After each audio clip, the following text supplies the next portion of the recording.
안녕하세요. 사연 읽어주는 남녀입니다. 오늘도 와주셔서 감사합니다. 오늘의 여성 사연자분 사연은 제가 소개해드리도록 하겠습니다. 많은 청취 부탁드리며 오늘의 사연 바로 시작하겠습니다. 안녕하세요. 매일 사연을 듣기만 하다가 용기를 내서 제가 겪은 사연을 보내보기로 결심했어요. 이렇게 제 사연을 말할 수 있게 기회를 주신 분들에게 감사드립니다. 저는 이제 59세가 된 여성이랍니다. 남편은 자영업에 종사하는 사람이에요. 제 남편은 불쌍한 사람들을 보면 그냥 지나치지 못하고 꼭 도와주는 성격이거든요. 그래서 자영업을 하면서도 집에 많은 돈을 가져다 주지는 못했어요. 하지만 동종 업계에서는 알아주는 실력을 가진 사람이지요. 저는 남편의 그런 측면에 만족했고, 나아가서 제 남편이 그런 사람이라는 것에 대해 큰 긍지를 가지고 있답니다. 돈이야 최선을 다해서 일을 하면 알아서 따라오는 것이지 사람이 돈만 쫓아서는 안 된다는 생각이었어요. 사실 남편이 그 자영업을 열기까지 저는 열심히 뒷바라지를 했답니다. 저는 원래 학원에서 중고등부 교사로 나름 이름을 알린 사람이었어요. 그런데 남편을 뒷바라지해야 하는 상황에서 아이도 생겼죠. 아이를 낳고 키워야 하는 현실에 밀려 저는 학원을 그만둘 수밖에 없었어요. 남편이 아직 자영업을 열기 전에 저는 임신을 해서 부른 배를 안고도 과외 교사로 일을 해가면서 내조를 하고 집안 살림도 이끌어 나갔어요. 그렇게 남편을 내조하고 아이 둘을 낳고 기르면서 경력이 단절되는 이른바 경단녀가 되었답니다. 남편이 자영업을 하면서 큰 액수의 돈을 가져다 주지는 못했지만 제가 다시 일을 시작하게 된 것은 반드시 돈 때문만은 아니었지요. 저는 무엇보다도 학생들을 가르치는 일을 좋아했어요. 그저 숫자 하나 더 가르쳐주는 선생님이 아닌 아이들의 마음을 올바르게 이끌어주는 사람이 되고 싶었죠. 그래서 그런지 우리 아이들이 다 자라자 자연스럽게 학생들을 가르치는 일자리를 구하게 되더라고요. 우리 아이들이 둘 다 대학에 입학한 다음에 저는 보습학원에서 초등부 강사로 다시 일을 시작하게 되었어요. 중고등부 학생을 가르칠 때부터 잘 아는 지인이 운영하는 보습학원이었는데 수강료도 저렴하고 선생님 수도 많지 않은 곳이었어요. 제 나이 46살이고 둘째가 20살 때였지요. 그러니까 저는 한 학원에서 초등학생을 대상으로 14년째 일을 하고 있는 베테랑이랍니다. 선생님, 다시 일을 하시게 되었다니 기쁩니다. 고등부 맡아주세요. 대학에 진학해야 하는 아이들은 경험이 있는 사람이 가르쳐야죠. 고등부가 잘 굴러가야 학부모들에게 학원이 믿을 만하다는 신뢰를 심어주게 되니까요. 아닙니다, 원장 선생님. 저는 중고등부 학생들을 가르친 지도 오래됐고, 무엇보다도 초등부를 맡고 싶은 이유가 있어서 그런 거예요. 제 아이들을 키우면서 알게 된 것을 활용해보고 싶습니다. 물론 나이와 경력 단절의 기간 때문에 입시에 집중해야 하는 아이들에게 최신 경향의 강의를 한다는 것이 부담스럽기도 했어요. 그러나 제가 초등학생들을 가르치는 일을 하겠다고 결심한 데에는 중요한 이유가 있었답니다. 아이 둘을 키우다 보니 어렸을 때 어떻게 교육받느냐가 성장 후의 모습에 큰 영향을 미친다는 것을 알게 되었던 거예요. 즉 어릴 때부터 바른 인성을 가지고 성장하게 하는 것이 무엇보다 중요한 일이라는 것을 느꼈기 때문이었죠. 그리고 학습 습관 역시 초등학교 때 몸에 밴 것이 상급 학교에서의 학업 태도를 결정한다고 생각했어요. 그래서 저는 우리 아이 둘을 키우면서 폭넓은 독서를 통해서 자연스럽게 교과서와 친해지게 해주었죠. 그리고 얼마나 친구들과 친화력이 좋고 함께 어울려 살아가는 사람으로 자라가고 있는지를 눈여겨보면서 아이 둘을 키웠어요. 아이들은 저의 이런 바램을 잘 아는지 올바른 마음가짐을 가진 제 마음에 드는 아이들로 성장해 주었답니다. 또한 제 방식에 따른 학습 효과도 뛰어나서 둘 다 공부도 잘했어요. 요즘 세상, 우리 또래가 학생이던 시대하고는 정말 많이 달라졌죠. 당시 선생님들의 표현하는 말에 이런 말이 있었던 것이 기억나요. 바로 숫자 하나, 둘만 가르치는 사람이 선생이 아니다 라는 말이었죠. 스승의 은혜라는 스승의 날에 부르는 노래가 있다는 것도 잘 아시죠? 그 가사에도 나오죠. 참되거라, 바르거라, 가르쳐 주신 이 대목이 생각나네요. 즉 공부를 지도하는 것만 선생님의 일이 아니라 그 전에 바른 성품과 인격을 갖추도록 지도하는 분이 바로 선생님이라는 뜻이지요. 우리의 조상들은 심지어 학교에 왔다 가라는 말을 들은 학부모는 긴장을 하고 선생님을 어려워하면서 학교에 찾아가곤 했었지요. 그런데 요즘은 세상이 뭔가 거꾸로 돌아가고 있다는 생각이 들어요. 선생님은 이미 오래전부터 교과서만 가르치는 사람이 되었고 미디어를 통해 교권이 바닥에 떨어졌다는 이야기가 자주 들려왔지요. 학부모가 갑이고 선생님이 을인 세상이 된 것이었어요. 대학교도 더 이상 학문의 전당이 아니라 어떻게 하면 취업률을 늘릴까 고민하는 마치 취업 사관학교 같이 되어버린 것 같더군요. 대학교 하면 떠오르는 낭만 같은 것은 이제 구시대의 유물이 되어버린 지 오래죠. 학교 선생님이 이런데 하물며 보습학원 선생님이야 어떻겠어요?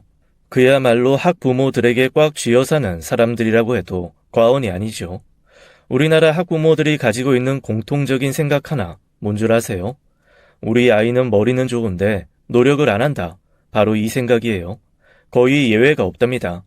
그러니까 한마디로 말해서 머리 좋은 아이니까 노력을 하게 해서 1등을 만들어 달라는 말이죠.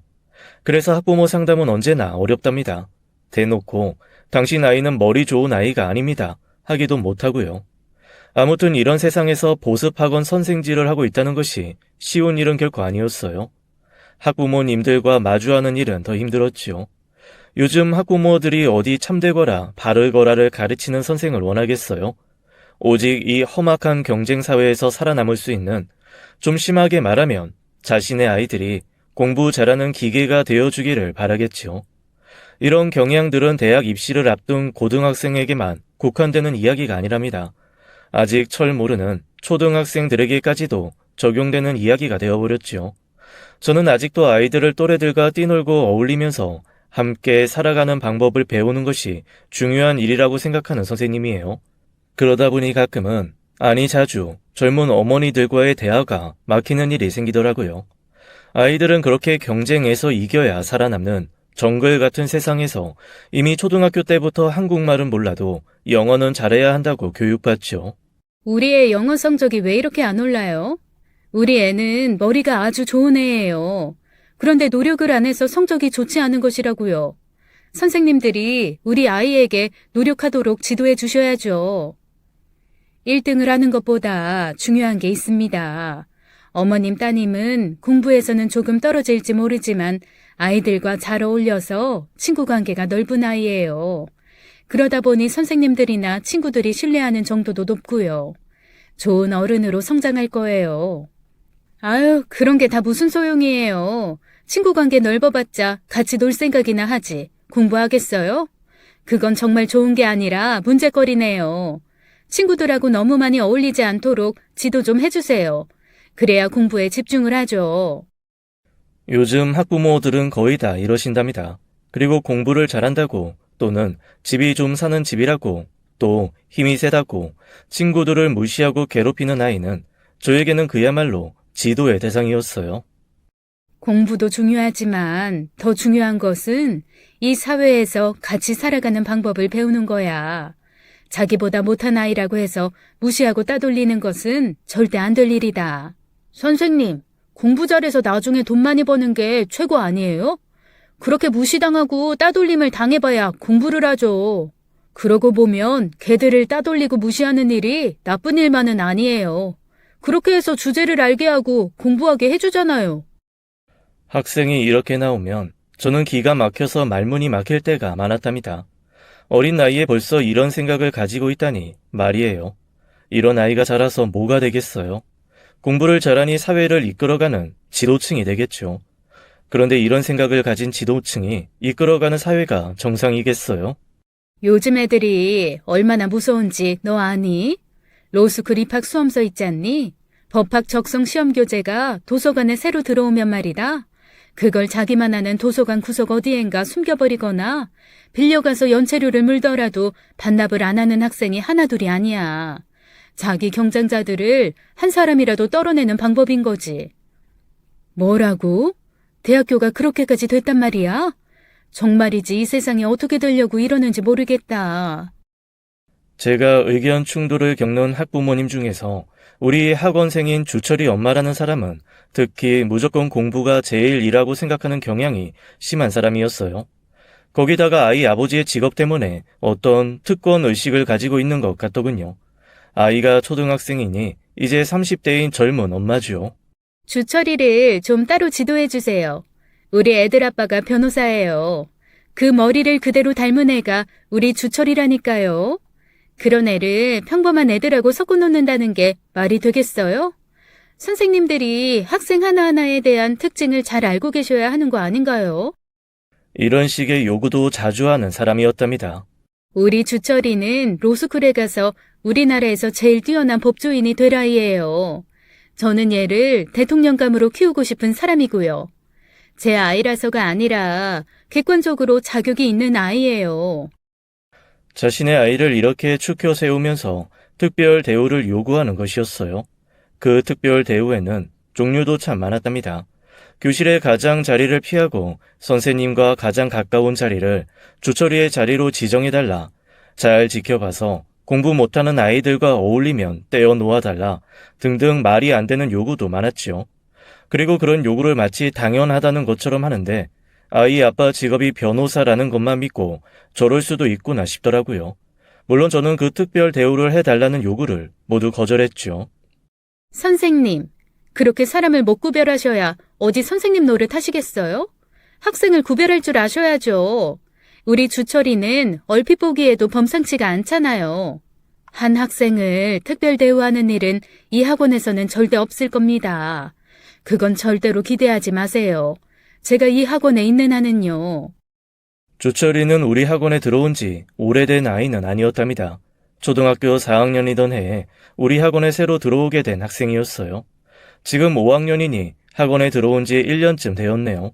키가 크고 건장한 아이에 속했고 공부보다는 운동에 취미가 있는 아이더라고요. 즉 엄마가 기대하고 있는 것과는 다른 아이지요. 그런데 애가 정말 이 나라를 이끌어갈 대통령감이었냐고요? 글쎄요. 그보다는 학원에서 문제를 일으켜서 골칫거리인 아이였어요. 야, 너 이리 와봐. 내가 창공이 화장실 옥상에 올라가서 얹혔잖아. 네가 가서 꺼내와. 나야 어디 그런 데 올라갈 몸이겠냐? 그런 데는 니들같이 찌질한 애들이나 올라가는 거지. 제가 이런 장면을 보게 되었죠. 저는 즉시 괴롭힘의 대상이 되는 아이를 달래서 돌려보내고 주철이를 교무실로 불렀어요. 박주철, 너 왜 너보다 약한 아이들을 괴롭히니? 너보다 약한 아이들은 괴롭혀야 하는 게 아니라 도와줘야 할 아이들이야. 그런 걸 모르는 걸 보니 네가 뭔가를 단단히 잘못 알고 있는 것 같구나. 눈물이 찔끔 나도록 호되게 야단을 쳤지요. 선생님이라는 사람이 엄하게 야단을 치니까 일단은 안 그러겠다고 하더라고요. 반성문 정도를 쓰게 하고 돌려보냈죠. 주철이가 다른 아이들을 무시하는 구실은 체격 조건이 좋다는 것만은 아니었어요. 자신은 집에서 한 달 용돈을 30만 원이나 받는다나요? 보통 아이들의 용돈은 5, 6만 원 정도, 많으면 10만 원 정도였죠. 이걸 가지고 또 잘난 척을 하면서 자기보다 용돈을 덜 받는 친구들을 무시하는 것이었어요. 야, 10만 원 가지고 뭐 했으냐? 그걸 용돈이라고 받아서 쓰는 놈들 다 내 노예야. 나는 30만 원 받는다고. 너, 거기 돈 없는 녀석. 너 이제부터 내 노예해라. 이제부터 주인님이 내가 시키는 대로 해. 알았냐? 이렇게 무시를 당한 아이가 참지 못하고 그만 주철이에게 주먹을 날렸죠. 기습을 당한 주철이가 뒤로 까닥 넘어지면서 찰과상 정도를 입은 것이었어요. 이 사태를 해결하기 위해서 선생님들의 회의가 열렸고 우선 양쪽 부모를 다 불렀죠. 주철이 엄마는 그야말로 길길이 뛰더라고요. 우리 애가 어떤 아이인데 때리느냐, 사과를 받고 형사처벌을 받도록 할 것이다 등등 놀림을 받은 아이에게 못할 말 없이 나오는 대로 해대더라고요. 저는 주철이 엄마에게 진상을 조사한 대로 알려주었어요. 먼저 주철이가 놀렸다는 사실을 말해주고 알아듣게끔 이야기해 주었죠. 그러나 화가 나서 그랬다지만 어쨌든 먼저 때린 아이는 놀림을 받은 아이였어요. 사과하고 다시는 이런 일 없을 거라고 여기 이 종이에다가 어머니가 각서 쓰세요. 잘못했다는 말은 꼭 빼지 말고 쓰시고요. 서명도 정확하게 해주세요. 그러면 용서하죠. 놀림을 받은 아이의 엄마는 주철 엄마가 하도 당당하게 나오니까 처음에는 어쩔 줄 몰라 하더라고요. 우선 당황하면서 잘못했다고 했지요. 그리고 우리 아이가 좀 화가 나서 그런 것이다. 아이들 어릴 때야 싸우면서 크는 것 아니냐 등 좋은 말로 사태를 마무리하려고 하는 것 같았어요. 없는 것들이란 다 똑같단 말이야. 어디서 그런 교양 없는 폭력이야, 폭력이. 뭐? 싸우면서 큰다고? 그건 동네에서 거지같이 노는 없는 애들 얘기지. 우리 주철이한테는 해당 없는 말이에요. 주철 엄마의 이런 반응은 정말 진상이더군요. 그런 식으로 계속 주철 엄마가 무시하는 말을 했고 드디어 놀림을 받은 아이의 엄마도 화가 난 것 같더라고요. 선생님들한테 얘기 들어보니까 되게 아들이 먼저 우리 애를 놀린 것 같은데 꼭 사과를 받아야겠다면 놀린 것부터 사과하세요. 적반하장이라더니 이걸 두고 하는 말이군요. 우리 남편이 누군 줄 알아요? 변호사예요, 변호사. 이거 다 문제 삼으면 법적으로 문제될 수 있다는 거 아시죠? 어디 한번 문제 삼아 볼까요? 그때 제가 끼어들어서 중재를 하려고 했어요. 아이들 간에 싸운 걸 가지고 무슨 법적인 문제 이야기까지 나오나요? 그리고 14세 미만은 형사 미성년자예요. 어차피 처벌받지 않는답니다. 이렇게 주철 엄마에게 이야기를 해주었더니 더 약이 오른 모양이었어요. 우리 남편이 변호사라고 몇 번을 얘기했어요. 선생님이 뭔데 법적인 문제에 대해서 어쩌고 저쩌고 하냐고요. 법에 대해서 알면 내가 더 알지 선생님이 더 알겠어요? 참나 기가 막혀서. 저의 중재에 대해서 주철이 엄마는 콧방귀까지 끼어가면서 무시하더라고요. 그리고 놀림을 당한 아이와 엄마에게 앞으로 학교 생활 망치고 싶으면 알아서 행동 잘하라고 협박을 하는 것이었어요.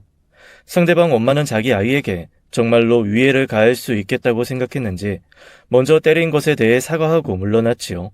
그리고 나서 원장실에 와서는 우리 애가 때린 것은 잘못했지만 바로 저렇게 친구들을 괴롭히는 아이를 내보내야 하는 것 아니냐며 따지고 돌아갔어요. 그 아이가 그렇게 다른 학우들을 괴롭히고 다닐 때까지 원장님과 선생님들은 뭘 하셨느냐고 하면서 말이에요.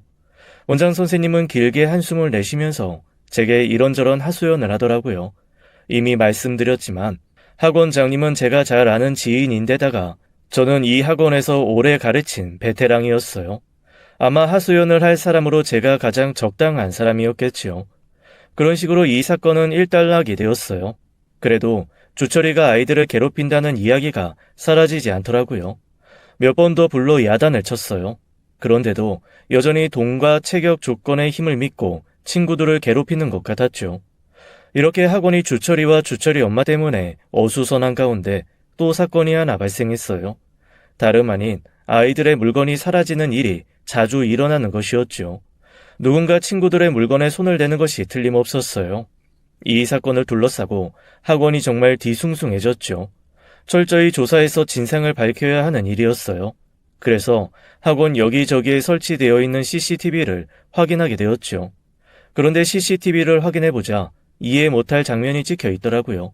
다른 사람도 아닌 주철이가 다른 친구의 가방을 뒤져서 지갑에서 돈을 훔치는 장면이 찍혀 있는 것이었어요.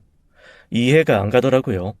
아버지가 변호사라는 부유한 집안의 아들이고 한 달에 용돈을 30만 원이나 받는다는 주철이가 다른 친구들의 돈에 손을 대다니요. 주철이 엄마를 오시라고 해서 문제의 CCTV 장면을 보여주었죠. 우리 애가 돈이 부족한 애는 절대 아니에요.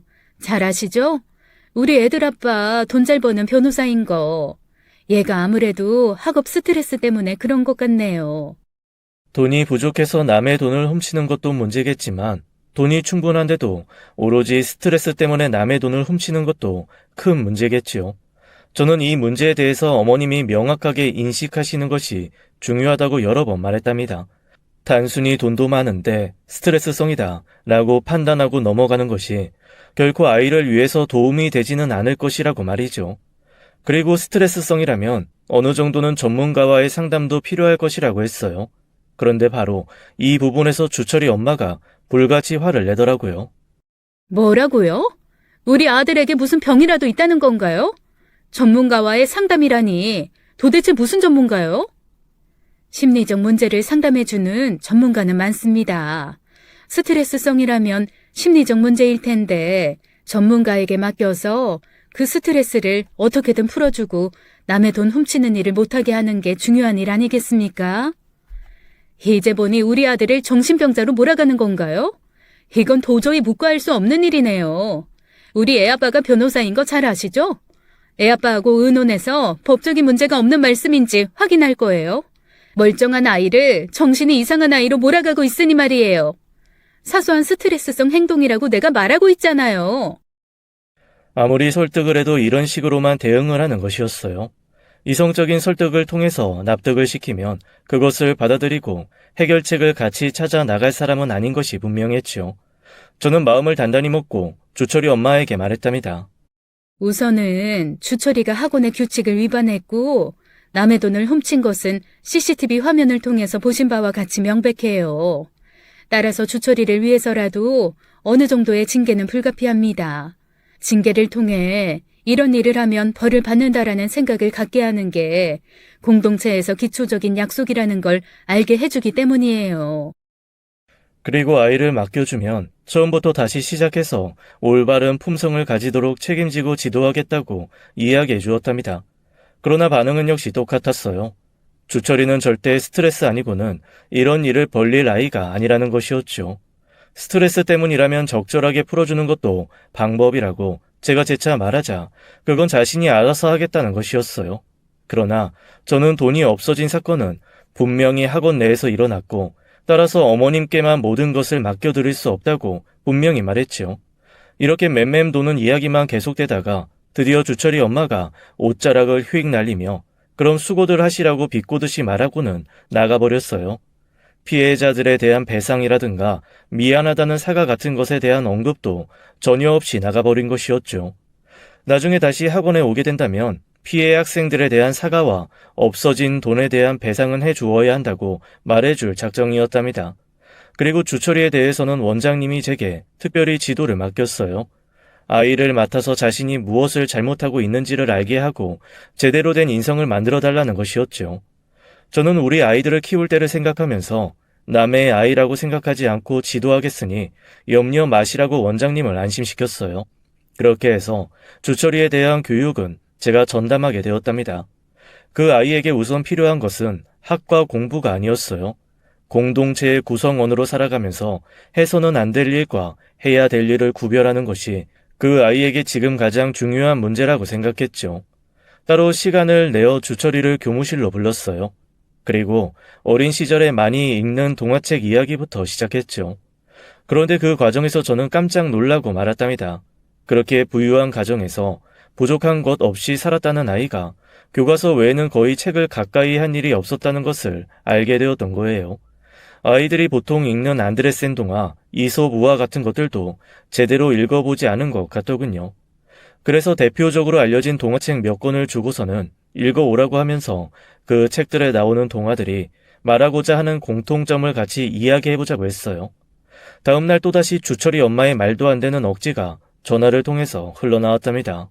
우리 애를 도대체 어떻게 보고 이런 유치원생들이나 읽는 책을 읽어오라고 하는 거예요? 정말 보자 하니까 끝간데가 없는 학원이군요. 우리 애들 아빠가 변호사잖아요. 애들 아빠하고 의논해서 이것도 대응 방법 강구할 거예요. 주철이 엄마에게서 지겹게 들은 애들 아빠하고 의논해서 대응하겠다는 얘기를 또 앵무새처럼 되풀이하더군요. 그 집 애들 아빠는 무슨 슈퍼맨인가 봐요. 아니면 우리가 어릴 때 보았던 어디선가 누군가에게 무슨 일이 생기면 틀림없이 나타나는 짱가 같은 존재던지요. 아버님도 저와 주철이가 만나서 상담을 할 때 같이 나와주시면 더 좋습니다. 어머님도 같이 오세요. 환영합니다. 정말로 이 선생님이 별 이상한 요구를 다 하고 있네. 우리 애아빠 변호사예요. 의뢰받은 사건만으로도 정신없이 바쁜 사람이라고요. 그런 사람을 학원에까지 오라니 정말 대책 없는 선생님이군요. 학부모 상담할 때 어머님 말고 아버님도 같이 오십사 하는 것은 흔한 일인데 그 흔한 일에 주철이 엄마가 또 펄쩍 뛰는 것이었죠. 저는 그래도 주철이를 포기할 생각이 들지 않았답니다. 어떻게든 바른 마음가짐을 가진 아이로 성장하게끔 해야겠다고 더욱 굳게 결심하게 되었죠. 왜냐하면 부모가 인성교육의 중요성에 대해 인식하지 못하고 있기 때문이었어요. 주철아, 선생님이 준 책은 읽어봤니? 어떻든 재미있든? 대부분 네 나이 되기 전에 읽는 것들이지만 어른들에게도 가르쳐주는 내용이 많은 책들이란다. 주철이는 대충 읽어 보았노라고 성의 없이 대답하더군요. 그래서 그 동화들이 말하는 공통점이 무엇인지 얘기해보라고 했어요. 그랬더니 다 다른 동화들인데 무슨 공통점이 있냐고 대꾸하더라고요. 저는 그래도 감정을 표현하지 않고 아이를 다독이며 다시 한번 읽어오라고 했어요. 그냥 대충 페이지는 넘겨봤어요. 아주 재미없지는 않더라고요. 근데 선생님, 저 이제 곧 중학교 가요. 이런 책 읽으면서 낭비할 시간 없다고요. 주철아, 선생님이 준 책이 아니더라도 백설공주 이야기 정도는 알고 있지? 선생님이 준 책과 백설공주 이야기에는 공통점이 있단다. 백설공주에서 나쁜 사람이 누구지? 그건 백설공주 계모죠. 그걸 누가 몰라요? 그럼 백설공주의 계모는 나중에 어떻게 되지? 그리고 백설공주는 어떻게 되고, 그리고 내가 준 책들에서도 나쁜 사람들과 좋은 사람들이 어떻게 되는지 말해보렴. 주철이는 망설임 없이 백설공주의 계모가 나쁜 사람이라고 대답하더군요. 저는 그때를 놓치지 않고 그러면 선생님이 읽어보라고 준 책들에서 나쁜 사람들이 어떻게 되는지 그리고 좋은 사람들이 어떻게 되는지 말해보라고 했어요. 이렇게 천천히 이야기를 유도해가자 주철이에게서 제가 원하던 답이 나오더라고요. 나쁜 사람들은 벌을 받죠. 좋은 사람들은 나쁜 사람들이 괴롭히는 일에서 벗어나면서 상을 받고요. 백설공주 이야기도 그런 얘기잖아요. 저는 책을 제대로 읽어왔다고 칭찬을 아끼지 않고 해주었죠. 친구들을 괴롭히고 친구들의 돈을 훔치는 아이지만 아이는 역시 아이더군요. 크게 칭찬해주자 약간 기뻐하는 모습을 보이더라고요. 저는 이런 방식으로 조금씩 아이의 인성교육을 시켜가려고 했었답니다. 사연을 들으시는 여러분, 주철이 엄마가 어떻게 나올지는 예상이 되시죠? 전혀 예상에서 비껴나가지 않았답니다. 이번에는 전화도 아니고 학원으로 찾아왔더군요. 이 학원 도대체 뭐 하는 학원이에요?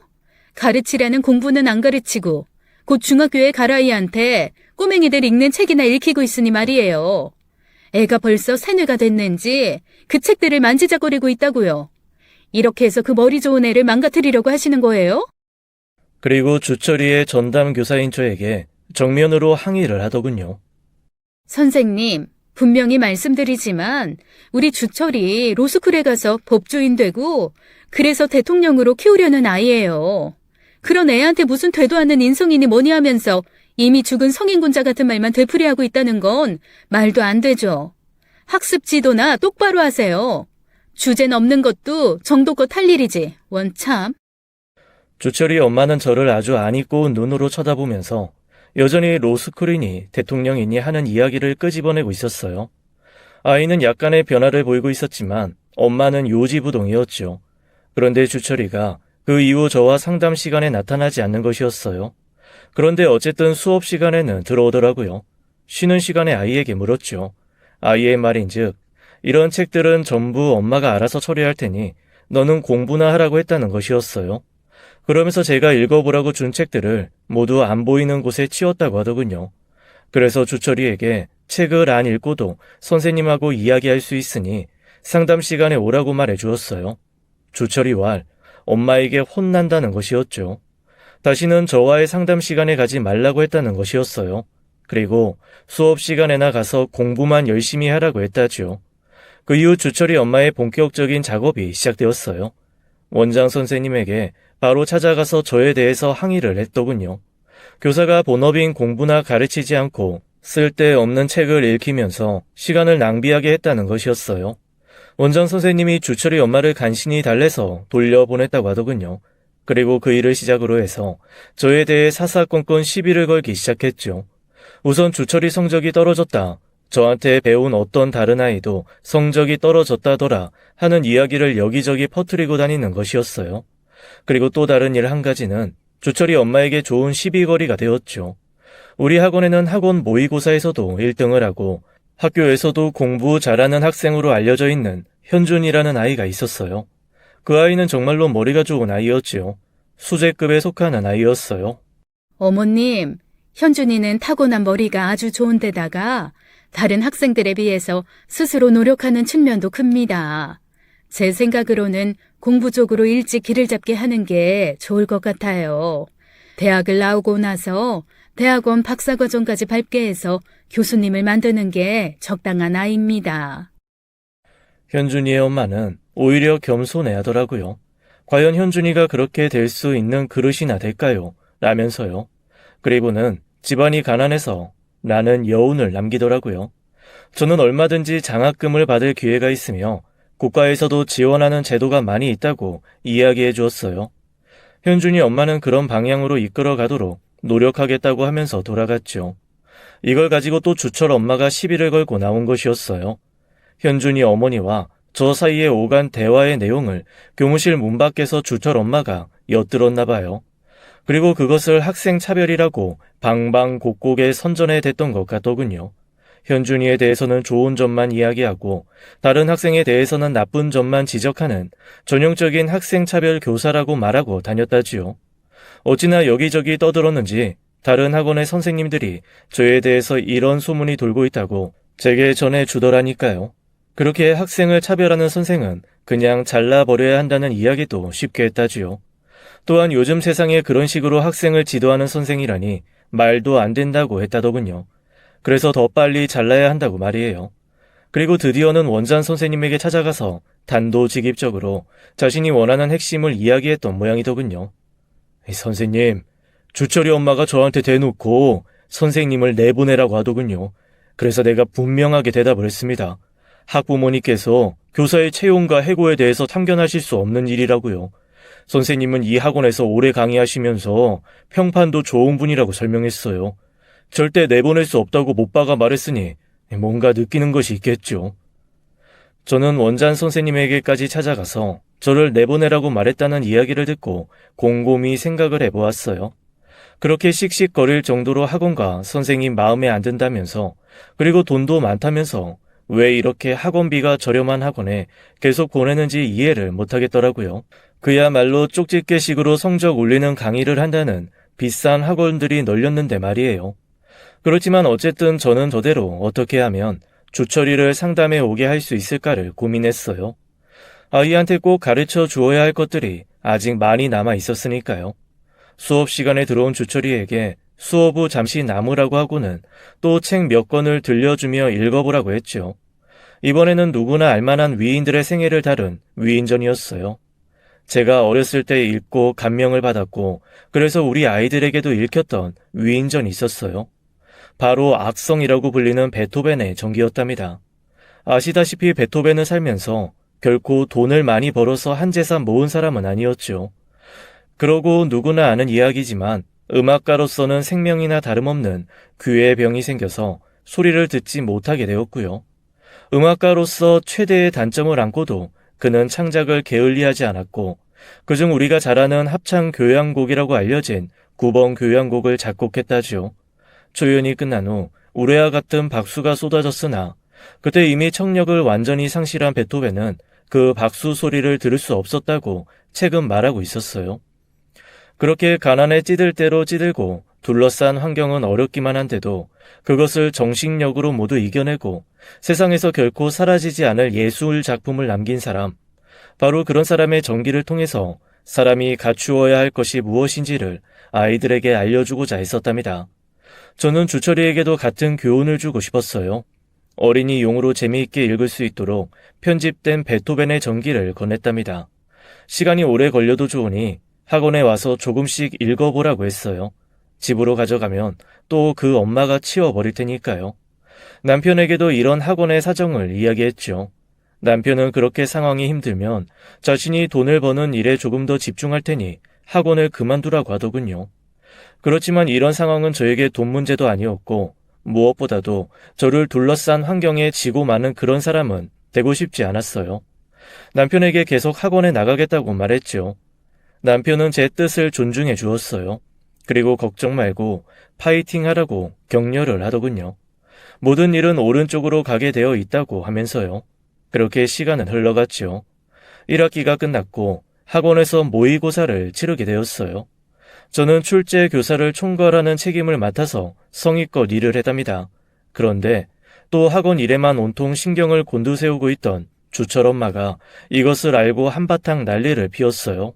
학생들의 자질도 몰라보고 차별이나 하고 이상한 책이나 읽으라고 주는 선생이 모의고사 출제 총괄이라뇨. 당장 바꿔요. 아마 현준이한테 유리하게 출제할걸요? 내가 그 엄마하고 한 얘기도 다 들었다니까요. 이미 선생을 내보내라는 둥, 말라는 둥, 학원을 운영하는 일에까지 참견을 하고 있던 주철 엄마였어요. 당장 출제 총괄을 바꾸라면서 한바탕 큰 소리를 내더군요. 이번에도 역시 빠지지 않는 메뉴는 자기 남편이 변호사라는 것이었어요. 또 아이 아빠와 의논해서 대응하겠다는 것이었죠. 저는 이번에야말로 주철 엄마에게 해줄 말을 정확하게 해주어야 한다고 생각했죠. 주철 어머니, 제가 이런 이야기까지는 안 드리려고 했지만 주제 넘은 것은 제가 아니라 주철 어머님 같으시네요. 학원의 운영에 대한 일까지 간섭하시니 말이에요.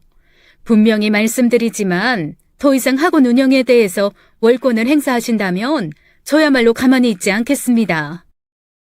그런데 다음 순간 저는 눈앞에 불꽃이 확 튀는 것 같은 경험을 해야 했답니다.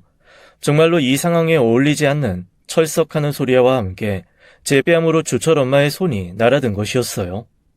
감히 내 아들을 차별해? 그리고 감히 내 아들의 인성을 당신이 교육시키겠다고? 너, 내 남편이 누군 줄 알아? 변호사야. 내가 여러 번 얘기했을 텐데. 참아주니까 아주 갈 길을 못 찾는 아줌마구만. 그러면서 아예 저의 멱살까지 잡고 늘어졌죠. 저는 이제 제가 참는 것은 다 참았다 싶었어요. 주철이 아버님이 변호사시라고 하시니 이 상황이 법적으로 어떤 상황인지 잘 아시리라고 믿습니다. 제가 참아드릴 것은 이제 다 참아드렸어요.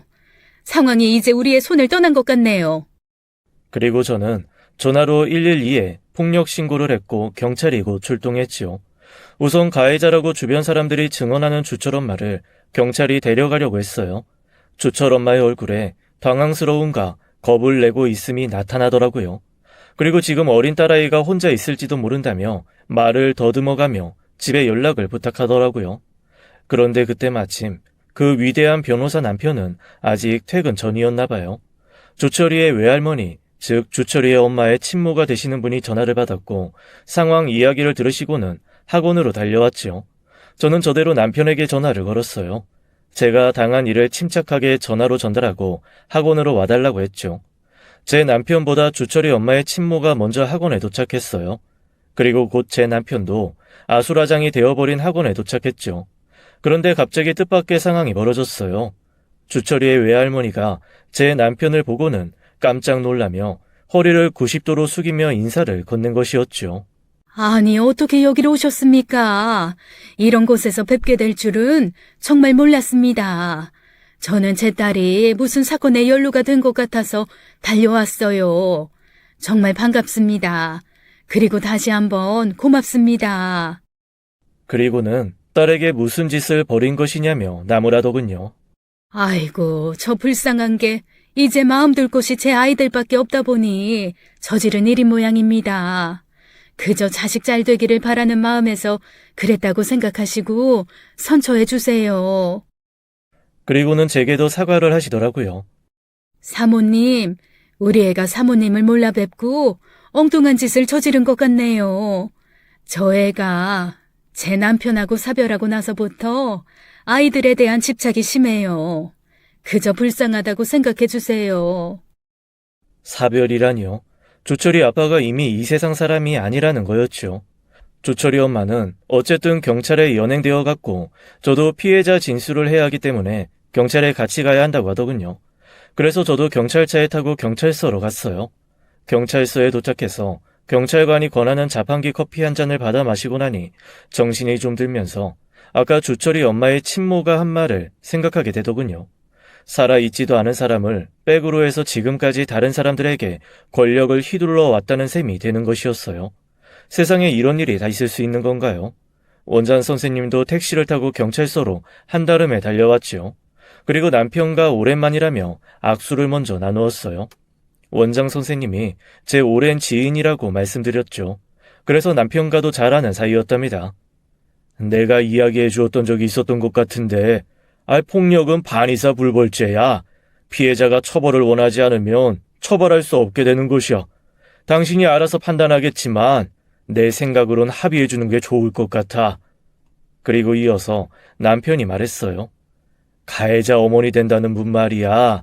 의류 가게를 오래 하시던 분인데 이 가게에 있던 건물의 건물주가 나쁜 마음을 먹고 이 전세금을 교묘하게 빼돌린 모양이더라고.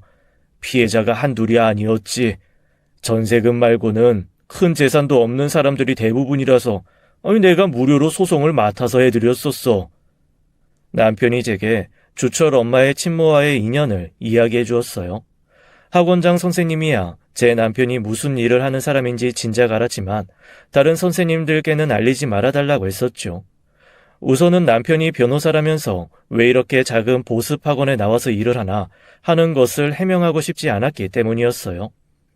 남편이 사법시험에 합격하고 나서 사법연수원 수료를 마칠 때까지 제가 남편 뒷바라지를 했었답니다. 그런데 남편은 변호사 사무실을 열고도 다른 사람들이 상상하는 큰 액수의 돈을 벌지는 못했어요. 사연을 처음 소개하면서 말씀드렸다시피 남편은 불쌍한 사람을 보면 그냥 지나치지 못하는 성격이랍니다. 억울한 일을 당하고도 소송을 도와줄 변호사 비용을 마련하지 못하는 사람들을 위해 남편은 기꺼이 무료 변론을 맡곤 했죠. 법률 봉사가 필요한 곳이라면 어디든지 달려간답니다. 그리고 변호사의 승소율이라는 것이 그 실력을 말해준다죠. 남편의 승소율은 90%가 넘는 실력이 충중한 변호사였답니다. 이런 일을 동료 교수들에게 이야기하기가 좀 못했어요. 변호사 남편을 두고 왜 보습학원에 나와서 일을 하냐는 것을 설명해 주려면 남편이 노블리스 오블리제를 실천하는 사람이라고 자랑을 하는 것으로 비춰질 수 있었기 때문이었죠. 노블리스 오블리제 잘 아시죠? 사회 지도층이 공동체에 필요한 일에 대하여 대가를 바라지 않고 순수하게 자신이 가진 재능이나 재산으로 의무를 실천해 주는 것 말이에요. 원장 선생님은 저를 잘 이해해 주었어요. 비밀을 잘 지켜주었죠. 피해자 진술을 받은 후에 피해자 조서를 꾸몄어요. 다른 방에서는 주철이 엄마가 가해자로 조서를 받고 있었죠. 경찰이 처벌을 원한하고 묻더군요. 폭력은 남편이 말한 대로 반의사 불벌죄라고 해서 피해자가 처벌을 원하지 않으면 처벌할 수 없는 범죄랍니다. 그래서 폭력에는 항상 합의라는 말이 따라다니죠. 그 합의라는 말은 즉 처벌을 원하지 않는다라는 의사를 표현해달라는 것이랍니다. 주철이 외할머니는 제게 와서 제발 딸이 벌을 받지 않도록 해달라고 사정했어요. 저 역시 이 정도면 충분히 주철이 엄마에게 경고가 됐을 것이라고 생각했죠. 그래서 처벌을 원하지 않는다고 진술했답니다. 무엇보다 주철이 엄마의 처지가 너무 안 됐다는 생각이 들었어요. 촉망받는 젊은 변호사였던 남편을 하루아침에 잃고는 주철이 외할머니 말씀대로 아이들에게 심하게 집착을 했던 것 같더라고요. 사고였다고 했어요. 그러면서 살아있지도 않은 사람을 산 사람처럼 남편이 변호사라고 말끝마다 덧붙였던 것이었죠. 일종의 자기 방어라고 해야 할까요? 자신과 아이들을 남기고 떠난 남편에 대한 그리움의 발로였다고 해야 할까요? 남편이 일찍 세상을 떠난 후 주철이 엄마가 친정의 도움으로 살아왔다는 것도 알게 되었어요. 주철이 엄마에 대한 감정이 미움에서 안쓰러움으로 바뀌게 되었죠.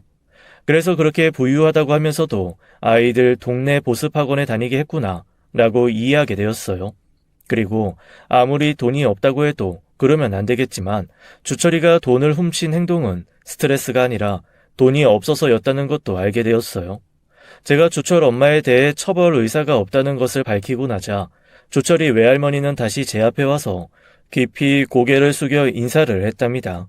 남편 되시는 분에게 이미 갚지 못할 큰 도움을 받았는데 이번에는 부인 되시는 분이 또 도와주셨다고 하면서요. 그때까지의 그 기세 등등하던 주철 엄마의 모습은 간데없고 아이 둘을 데리고 세상에 혼자 남겨진 가엾은 사람의 모습만이 남아있었죠. 아이 둘만 데리고 혼자 됐다는 걸 남들이 알게 되면 얼마나 나를 만만하게 볼까 싶은 생각이 컸어요. 그래서 이미 떠난 사람을 산 사람처럼 그렇게 자주 입에 올렸던 거예요. 원장 선생님도 이런 이야기를 듣고는 오히려 주철이 엄마를 가엾어하는 것 같았어요. 주철이 외할머니는 우리 모두가 보는 앞에서 딸을 크게 나무라셨죠. 아이들만 데리고 혼자 사는 것이 쉽지 않았겠지만 사람이 할 짓이 있고 안 할 짓이 있다고 하셨어요. 주철이 엄마는 계속 흐느끼고 있었답니다. 저는 그런 주철 엄마에게 다가가서 가만히 어깨를 안아주었어요. 진작 말하지 그랬어요. 왜 나를 믿고 말해주지 않았는지 그것만 원망스럽네요.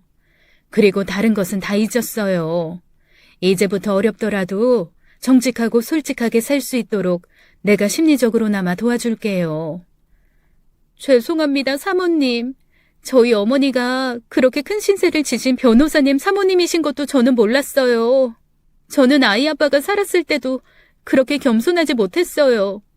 사모님은 어떻게 그러실 수 있으셨을까요? 정말 이젠 저를 좀 지도해 주세요. 남편은 주철이 엄마의 친모를 도와준 일에 대해서 다만 누군가가 해야 할 일을 자신이 한 것뿐이라고 하더군요. 남편의 도움으로 주철이 외할머니와 피해자들의 전세금을 대부분 되찾을 수 있었다고 해요. 그래서 혼자가 된 딸과 외손주들을 부양할 수 있었고요. 물론 주철이 아빠가 살았을 때처럼 풍족하지는 못했지만 말이에요. 저는 주철이와 그 엄마야말로 정말 제 도움이 필요한 사람들이라고 생각을 하게 되었어요. 오랜 세월에 걸친 교사 생활, 아이 둘을 키워본 경험 등이 모두 그들을 도와줄 자양분이 되어주었죠. 아무리 세상이 거꾸로 돌아가고 있다지만 분명히 지구는 태양의 주위를 돌고 있죠. 그리고 지저분한 개천에 많은 사람들이 들어가 있고 깨끗한 바깥에 소수만 있다고 가정해보죠. 그러면 개천 속에 있는 사람들이 밖의 사람들을 이상하게 여기기 마련이겠죠. 그러나 분명히 아무리 다수가 타락해도 올바른 소수는 있는 법이죠. 남편이 말하던 일은 올바른 방향으로 가게 되어 있다는 말이 기억났어요. 사필귀정이란 말이 바로 그런 말이죠. 선생님과 학부모가 입장이 뒤바뀐 세상, 그 세상에도 올바른 입장을 가지고 살아가는 사람들이 분명히 있을 것이었어요. 저는 이제 제가 전담해서 지도해야 할 학생 둘을 가진 교사가 되었답니다. 더 바빠졌죠. 그렇지만 마음은 몇 배로 기뻤어요. 주철 엄마를 그 지저분한 개천에서 건져낼 수 있었으니까요. 주철 엄마와 주철이 모두에 대해서 심층 상담을 진행하고 있답니다. 우선 아이 엄마에게 남편을 떠나고 없지만 좋으신 부모님과 든든한 아이들이 둘이나 있다는 사실을 각인시키고 있어요. 선생님 말씀이 맞아요. 우리 부모님 정말 제게 모든 것을 다 주신 분들이에요. 그리고 우리 애들 세상에 그 무엇과도 바꿀 수 없는 보물이에요. 제가 이런 것 말고 또 무엇을 바랬던 걸까요? 그러면서 자신은 세상이 올바로 돌아갈 것이라는 진리를 믿지 못했고 오히려 나쁜 길을 택하면서 세상을 속였다는 것을 진심으로 후회했어요. 저는 그런 주철이 엄마에게 말해주었죠. 세상 사람들을 속이는 사람들은 많답니다. 하지만 세상 사람들을 속이는 것보다 더 나쁘고 위험한 일이 있어요. 바로 자기 자신을 속이는 거죠. 자꾸 현실을 부정하다 보면 어느 순간에 자신이 한 거짓말도 정말로 믿어버리게 되는 순간이 오는 거예요. 주철이 엄마는 이런 저의 지도를 잘 받아들여 주었어요. 그리고 또 한 가지 중요한 문제가 있었죠. 약한 아이들을 괴롭히고 남의 물건에 손을 댄 주철이 그 아이를 바로 잡아 주어야 하는 일이었죠.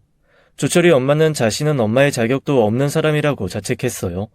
저와 함께 아이를 올바로 이끌어가는 것만이 그 자책감을 해소해 줄 수 있는 길이었겠죠. 그래서 저는 주철이를 교육시키는 일에 주철이 엄마와 꼭 상의를 했어요. 우선 주철이에게 읽히고 싶은 책들을 주철이 엄마와 의논해서 정성껏 골랐죠. 그리고 주철이 엄마는 이제 학원에서 아들에 대한 특별 대우를 요구하면서 갑질을 하는 엄마가 아니라 아들의 잠자리 머리맡에서 책을 읽어주는 엄마가 되었답니다. 엄마가 달라지자 주철이가 달라지는 속도는 그야말로 정광석과 같았죠. 하루가 다르게 아이가 안정되고 마음이 누그러지는 것이 보였어요. 그리고 시간이 좀 더 흐른 후 주철이는 자신이 괴롭혔던 아이들을 일일이 찾아다니면서 사과하는 모습을 보였어요. 친구들은 물론 주철이를 용서했지요. 남보다 키가 크고 건장한 주철이, 그 우월한 신체적 조건이 이제 약한 친구를 보호하는 데 쓰이고 있었답니다. 자신이 찬 공을 올라가서 집어오라고 하는 것이 아니라 아이들이 찬 공이 높은 곳에 얹히면 큰 키를 이용하여 그것을 꺼내주는 그런 학생이 되어 있었던 거예요. 주철이 엄마는 아이가 그렇게 변화되어 가는 것에 공을 모두 제게 돌렸지만 저는 그 주인공이 제가 아니라 주철이 엄마라는 것을 잘 알고 있답니다. 엄마가 변한 것이 주철이를 변하게 만든 가장 큰 원인이기 때문이죠. 그렇게 저는 주철이 엄마와 진심으로 화해를 한 셈이 되었어요. 그리고 조철 엄마와 제가 마음을 나누는 사이가 되면서 우리 아이들에게도 어린 두 동생이 생겼죠. 우리 아이들은 새로 생긴 두 동생에게 공부도 가르쳐주고 좋은 책도 읽어주는 형, 누나 노릇을 톡톡히 해주고 있답니다. 이곳에 듣는 많은 사연이 해피엔딩으로 끝나더군요. 제 사연도 이렇게 해피엔딩이랍니다. 사연 들어주셔서 감사합니다. 지금까지 사연 읽어주는 남녀였습니다. 끝까지 함께 해주신 여러분 감사드리며 저희는 다음 사연으로 돌아올게요. 감사합니다.